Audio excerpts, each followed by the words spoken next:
My name is Michael Turner.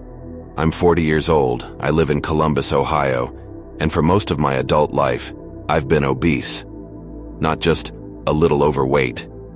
I'm talking about the kind of weight where people glance at you twice, where walking into a room makes you instantly self-conscious, where even tying your own shoes feels like a workout.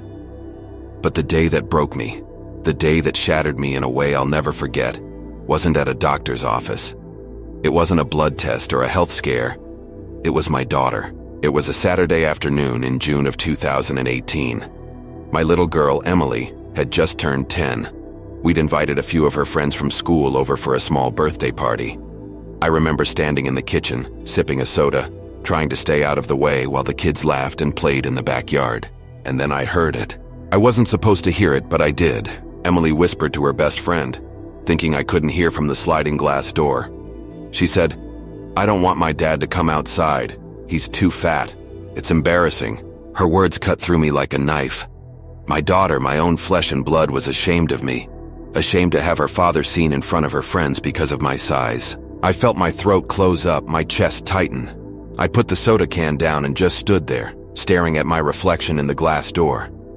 A 370-pound man with a double chin, a shirt that clung uncomfortably to his stomach, sweat already forming just from standing. That day, something inside me broke, and in that moment I told myself, if I can control my mind, truly control it, then my weight loss is only a matter of time. I grew up in Dayton, Ohio, middle-class family. My dad worked in construction. My mom stayed home until she went back to work as a school secretary. Food was love in our house. Big family dinners, fried chicken on Sundays, pizza on Fridays. By the time I was in high school, I was already the big kid. At first, I played it off, made jokes about myself before others could. But deep down, I hated mirrors. I hated pictures. I avoided swimming pools, avoided anything that would show my body. After college, I got married young, had Emily at 30. Life got busier. Work stress, late nights, fast food runs, energy drinks, sodas. Exercise was the last thing on my mind. My doctor visits grew worse each year. First, it was high cholesterol, then blood pressure, then prediabetes. "Michael," my doctor warned me in 2017, "you're on track for a heart attack by 50 if you don't change." But still I didn't, because change felt impossible. I wore size 4XL shirts, size 52 pants. Walking upstairs left me gasping. My knees ached, my back hurt. I dreaded flying because I couldn't fit comfortably in airplane seats.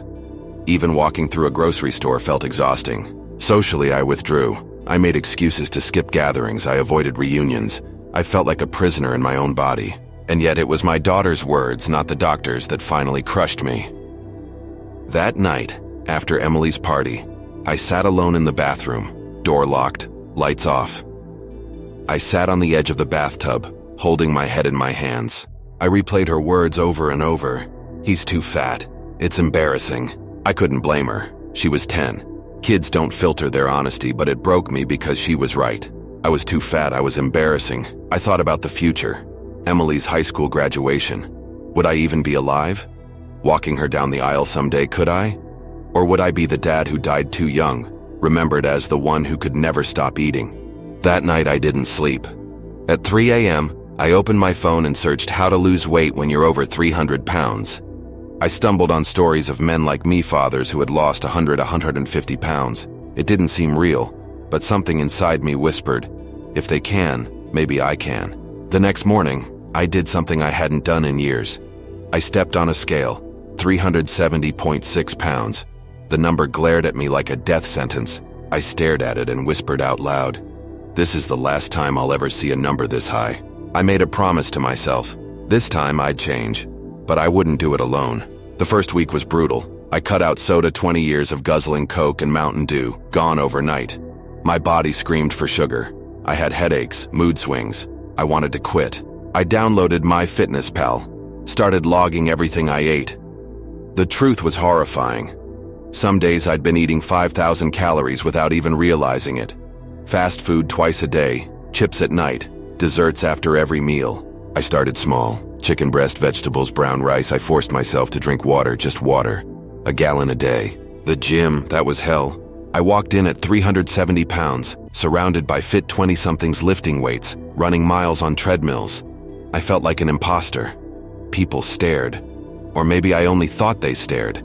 Either way, I hated it. The first day I walked for 10 minutes on the treadmill. My legs burned, my shirt soaked with sweat. I went home humiliated, but I kept going. Day by day I wrote everything down: calories, weight, steps. Every morning I weighed myself. Week 1, 370, 363. 7 pounds gone, a flicker of hope. Week 2. Cravings came roaring back. I dreamed about burgers, fries, pizza. At 2 a.m., I almost drove to Taco Bell. Instead, I drank water, clenched my fists, and whispered, "Not tonight." The first month, I lost 18 pounds, but the pain was real. My legs ached. My pride ached. And yet, every morning, I kept doing my special routine. And before breakfast, I took something small. Something that gave me a surprising boost of energy. I'll talk more about that later. 3 months in, I had lost 45 pounds. I was down to 325. The first real breakthrough came in September 2018. Emily wanted to play tag at the park. Normally, I'd wave her off. But that day, I tried. And for the first time in years, I didn't collapse after a few steps. I ran, clumsy and slow, but I ran. She laughed. "Daddy's running." My chest swelled with pride. Another day, I climbed a flight of stairs at work and realized I wasn't out of breath. For years, I'd avoided stairs. Now, I barely noticed. People started commenting, "Mike, you're looking good. Man, are you losing weight?" Each compliment fueled me. I bought a new pair of jeans size 44 instead of 52. I hadn't fit into that size since my 20s. I shifted my mindset. Instead of hating the gym, I started craving it. I learned to meal prep grilled chicken, steamed broccoli, sweet potatoes. I repeated affirmations. I'm not quitting. I'm not going back. The mirror became less of an enemy. And every morning I did my routine. I hydrated, stretched, and before breakfast. I took that same thing that gave me energy, focus, and the ability to push through cravings. By summer 2019, 1 year in, I had lost 100 pounds. I was 270 pounds. My doctor was stunned. My cholesterol, normal. Blood pressure, perfect. Pre-diabetes, gone. I remember walking into Kohl's and buying clothes off the rack for the first time in over a decade. Size XL shirts instead of 4XL. Jeans that actually fit without a belt cutting into my stomach. The moment that brought tears to my eyes happened at my cousin's wedding in September 2019. The DJ played a song, and Emily grabbed my hand. "Dance with me, Daddy," she said. And I did.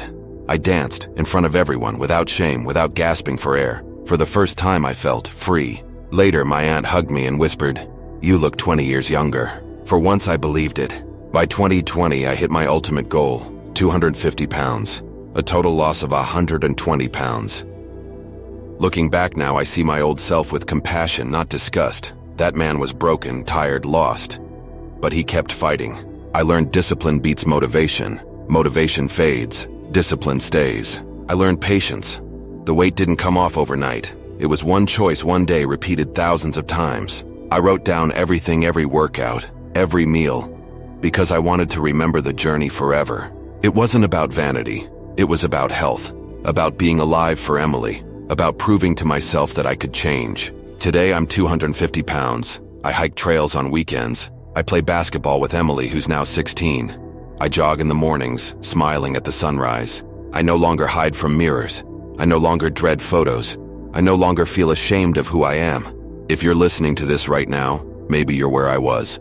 Maybe you feel trapped in your body, drowning in shame, convinced you'll never change. But hear me, you can. It starts in the mind. One small decision, one promise kept. Day after day, it builds. If a 370-pound man who was humiliated by his own daughter's words can lose 120 pounds, reclaim his health, and rewrite his story, you can too. And I'll leave you with this final thought. The only thing standing between you and your transformation is the story you keep telling yourself. Change the story, and you change your life. Please don't forget to subscribe to our channel for more true transformation stories. And for those serious about transforming their health, remember, lasting change starts with mastering your mind, eating smart, moving daily, and using the right proven supplements. Our website, weightlossspeech.com, is packed with science-backed diet plans, powerful workouts, and supplement tips to help you reach your goals faster.